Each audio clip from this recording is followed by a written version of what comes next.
So Diane, thank you so much for joining us. It's great to have you on the show. You are a multi-time founder. You founded 3 successful companies, Bebop, VMware, which is of course perhaps the most well-known, vExtreme as well. Share your journey with us in a nutshell. Okay, well, you know, I grew up on the water in a sailing family with 3 brothers, which I think gave me a phenomenal sense of adventure, enjoying and independence, like going out in a boat by myself from the age of 5. And then I got into building things. I became an engineer. And the engineering, I started out in naval architecture actually, and there didn't seem to be as much opportunity for women sort of in the oil industry. And so you chose tech, where there was also not great opportunity. Well, ironically, back when I moved into tech in the 80s, mid 80s, you know, tech wasn't the big thing it is now. And actually, historically, women do just fine at the inception of an industry. It's when it becomes very, you know, a lot of money, when there's a lot of prestige, and that's when women start doing less well. So I was lucky. I got in before it was a big deal. And so I never, you know, when I got in initially, I didn't feel held back. And in fact, it was in the 1980s that the number of women in computer science actually started dropping, but it peaked at 37% in 1984. So you founded 3 companies, Bebop, VMware, and vExtreme. You know, how did you become a founder and, you know, a 3-time founder? You know, what was it about you that sort of, where you were able to realize those ambitions? Yeah, well, So I've always enjoyed building things, and when I was in companies, like I was at Tandem, I was at SGI, and I was starting new projects and making, you know, so at SGI I built this sort of open system way for Tandem to interoperate with the world, and then I went to SGI and built this sort of streaming video system, and that actually led to leaving SGI and co-founding vExtreme, which was a low bandwidth streaming video company. But I've always sort of had I envision something that's possible that really excites me, and then I go try and build it. And so that was vExtreme, and then VMware was, again, we had this vision for what was possible with this by putting this layer between the hardware and the operating system, the virtualization layer, and we just thought it was so incredibly useful we had to bring it to the world, and so that was behind co-founding and building VMware, and similar process at Bebop. So it's simply having a vision and then kind of pragmatically making sure you get there every step of the way. I like it to racing in a sailboat race, which is something I grew up with. And obviously you were able to do by yourself at the age of 5 years old. Yeah. You've been on the Google board since 2012. You joined to run the cloud business in 2015. You could have done anything. Well, yeah. December 15th, 2015, yeah. You could have done anything. Why this? Well, because as I got more, I was sort of in the background helping, and as I got more and more involved and got to know first what was available at Google in terms of the phenomenal infrastructure and technology and engineers, and secondly, and you know, sort of realizing what a big deal the cloud is. I mean, I knew it was a big deal, but it's just sort of profound when you think about this is a place where everybody in the world can share, and that the whole world is going digital and being connected to all these mobile devices and sensors, and you can, you know, kind of make this available to anybody to use, almost democratized technology through it. Anyhow, it was really exciting to me the more into it I got, and so Google had been talking to me about doing it, and I had been helping them find someone, and then eventually I just said, okay, I would do it. The cloud is hotly contested territory. Amazon is in the lead, and then Microsoft. Which one of them are you more afraid of? Well, I can't say I'm afraid of either of them. I do pay attention to them. But, you know, last year the cloud did about $45 billion in business, and you could argue it's about $1 trillion business, so there's quite a bit of headroom for everybody there. And Microsoft and Amazon have different strengths, so does Google. What I feel like is we clearly are highly differentiated in our machine learning and data analytics. We're very differentiated in our security. If you want to keep your information secure, you know, from G Suite, you know, our productivity suite on down to the basic network, I think we know, you know, we're the people that discovered Heartbleed, Spectre, Meltdown.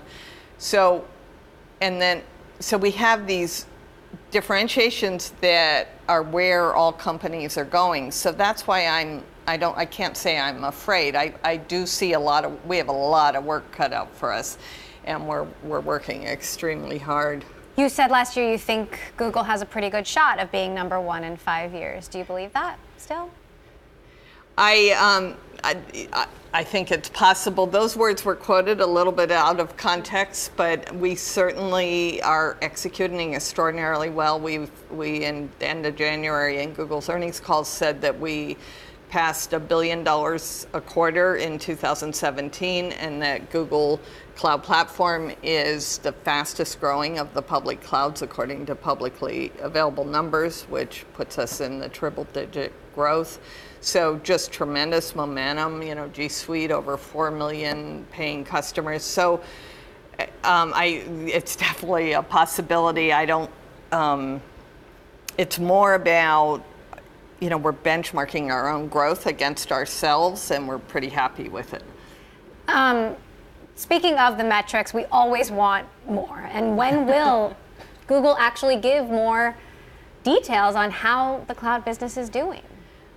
Well, we will in good time. It's so interesting to me that in January we finally gave some metrics, and now it's most frequently asked question, when are you going to give real metrics? Well, they were pretty real, but they weren't the kind of public company reporting metrics you're looking for, I'm sure.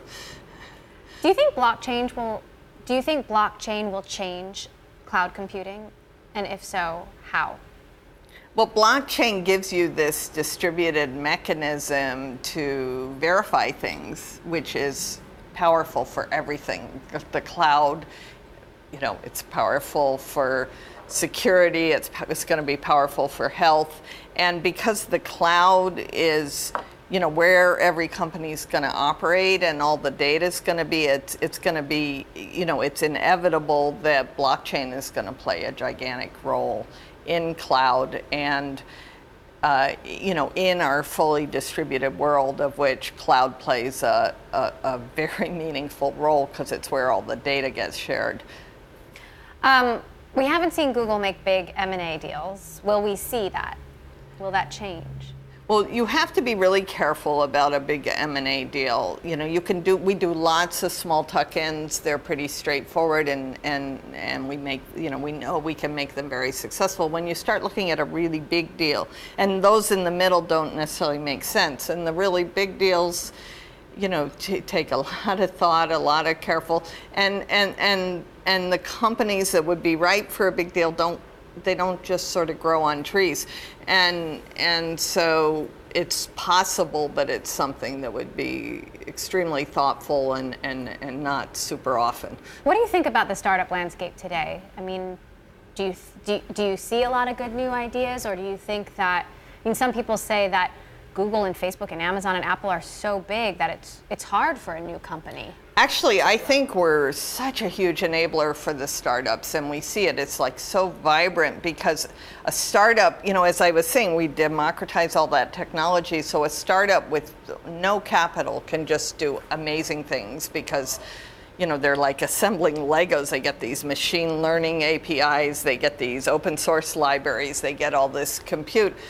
But I also think that the nature of startups has been evolving to where they're getting more vertical and they're doing things for specific industries more and more, as the cloud is sort of this back-end horizontal infrastructure.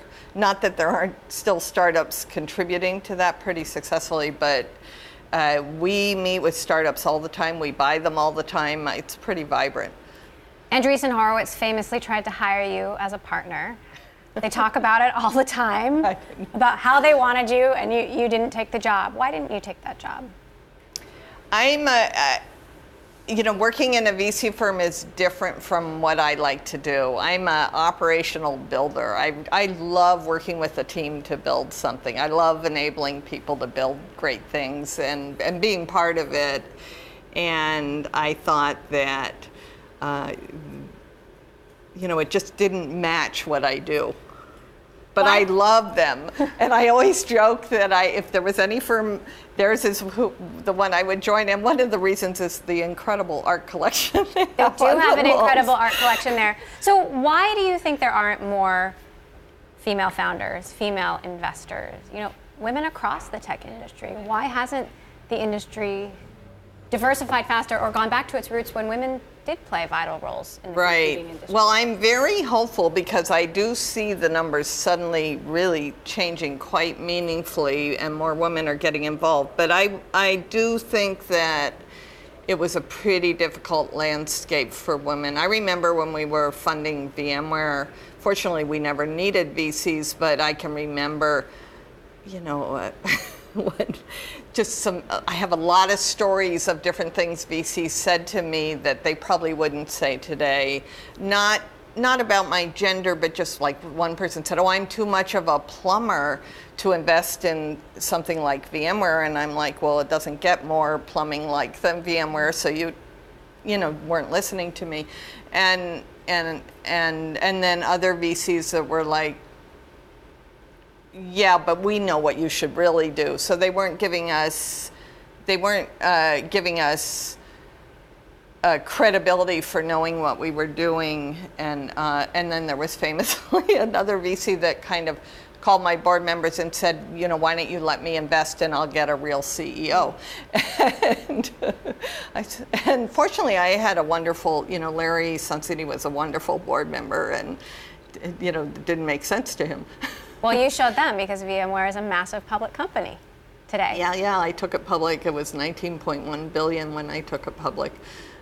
So what is your advice to female founders today? Because they're still struggling. I mean, women-led companies get 2% of venture capital funding. Women only hold 25% of jobs in the industry overall. Well, I think it's very important that you know what you want to do, what makes you happy, and you have a long-term vision, who you want to do it with, but it has to really be grounded in what you're excited about. And it's amazing how tenacious you can become if you're confident in what you're doing and excited about it, and kind of the walls you kind of walk through. And so, it can be tough to get funding, but there's always more incremental ways around until I just think tenaciousness and real confidence in what you're doing, testing it out, making sure it is real, you're not missing something, that there's generally a way to succeed. And it's a, when all else fails, just that sort of resilience and self-reliance tends to get you there.